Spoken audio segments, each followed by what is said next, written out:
possibly for Chinese New Year or her birthday in December, which is one of the big social events of the year in Singapore. This is also a photograph of her birthday in the late 1950s.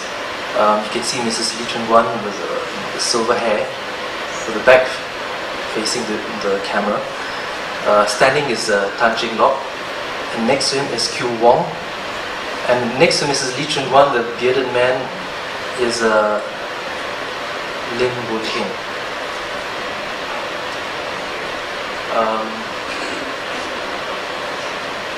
This is Mrs. Lee Chun-Wan on her 100th birthday.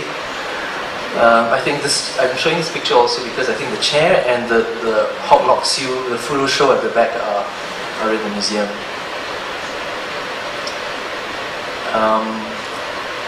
I think she died shortly after this. These are what we call the Yok Tua, or the medicine prescriptions.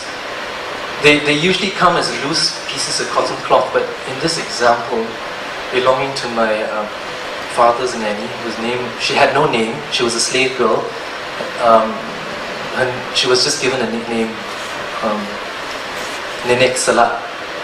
And anyway, these are various kinds of ointments and prescriptions for various ailments. And I may need GT's help, but it says Obat Japa, which maybe someone can tell me what that is. GT?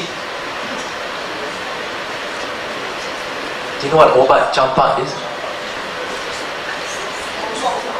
Medicine for smallpox. Smallpox? Yeah. Okay, that. And there's another one here saying Obat Mulut, which I suppose is for ulcers or something. Huh?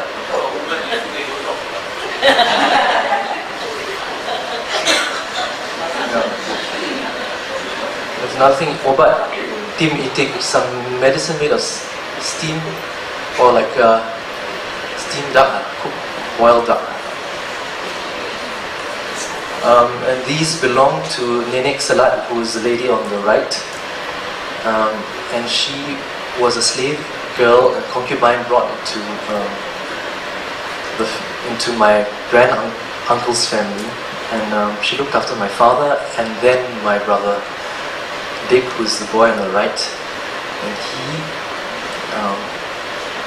and some of the jewelry he inherited from her is on display upstairs. These are I was trying to find these Cerita Dulu Kalas, or the storybooks, but those that actually, who were still owned by the families of the translators, and I was very lucky to find Mr. Robert Chew, whose great-grandfather, Pang Teck Jun, who lived at 41 Scotts Road. I think that's where the Chinatown Towers is now. Anyway, he was apparently he was from Malacca and not from a wealthy family, but he made a lot of money in property transactions, and he bought himself a huge villa, and I think as a hobby translated these novels. And this is the family in Scotts Road. Then we have books belonging to William Gwee Tian Hock, and they were originally written by Gwee Peng Kwee, whose son G.T. Lai is seated at the back here. It is a record of all the Dondang Sayans he wrote. This is a picture, those that he composed himself and those that he heard. That's him seated on the left, the Dondang Sayang group, which I'm told it's a group, this is a performance in Malaysia, possibly Seremban, but GT may correct me here. We also have documents that were written by Yap Peng Dek in the 1920s when he was a teacher at ACS. I read some of them and I found that he was a very staunch Christian, and I think inspired by his teacher, Mr. Nagel, or Professor Nagel, or Mr. Nagel, and who instilled in him and all these in very sort of all these Christian values, and all these short stories he wrote were mostly I think European characters. They had I think maybe one or two of them were sort of based in like with Chinese characters. It was quite interesting. They're very, very colonial, and they have a very, very moral theme about goodness and leading a good life. Then we have these amazing recipe books belonging to Noreen Chan. They were written by her grandmother, Elsie Chia Teck Neo. And interestingly, whenever she had something good, she recorded the recipe. So you see all these brackets. Sambal grabo from Mrs. Chong Lek. Ayam goreng curry powder from Aying something. So, again, women's histories have been lost, and Noreen has been very keen to mine information from these books. It's one of the few things that women wrote and have left behind, Peranakan women. This is her grandmother who wrote the recipes with a beaded handbag that she created herself, and which is also on show.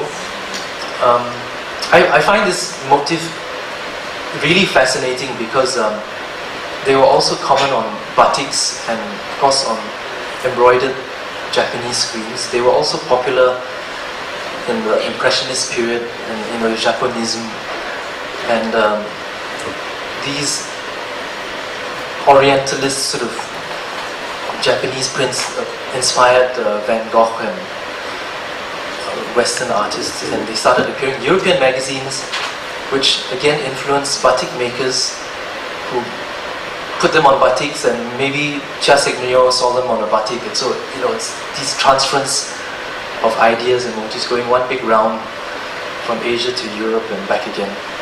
I think it's fascinating. And on the other side of the bag is this terrier, I suppose. I think, this. I'm not sure if you can see the other side of this exhibition. And this is Chia Seck Neo as a young girl, as a young married woman in Malacca. This object I love belongs to my grandmother, and she was a real staunch supporter of the colonial government. In fact, I'm embarrassed to say she had a big misgivings about Singapore independence, and she loved this enough to leave it for my uncle. And but I always find that it's ironic. It was made possibly in the early 20th century, and it's made in Japan.